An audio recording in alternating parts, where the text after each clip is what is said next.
How much these days are you talking with Mike? It sounds like today he gave the first day exactly. I text back and forth with him a little bit, but I think last week was the last time I've talked to him since, so I don't know what's going on with him today.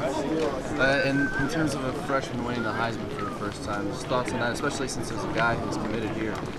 It's awesome for Johnny, awesome for Texas A&M. I mean, I've never felt that a kid can't win it because of his class or his position. So, the kid deserved it. Had a better numbers than Tim Tebow and Cam Newton in a pretty good conference. So I got no issues with a freshman win. I've never thought anything should be categorized that way. So.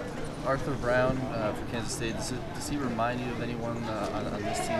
His numbers were really similar to Michael Clay's this year. And we don't compare guys to that, but I'll tell you this, Arthur Brown is the best linebacker we'll play, just watching him on film. I mean, I think he's the best linebacker of anybody we've seen so far on tape. Kid is sideline to sideline. He never gets off his feet. He's an outstanding tackler, but comparing him to anybody else that we've faced, he'll be the best kid that we've faced.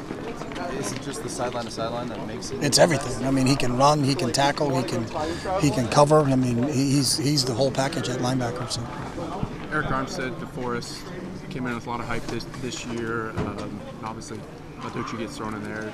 Review of those guys after full season. Obviously, yeah, I mean, I can't answer to the hype thing because we don't pay attention to any of that stuff. Sure, so we just, we felt like after watching them in camp and seeing those guys progress, that they could add depth to us on the defensive line side of the ball, and they played outstanding. And have, both Armstead and Balducci were in the rotation right from the get-go because they earned that. So really happy with all three of those guys and how they played.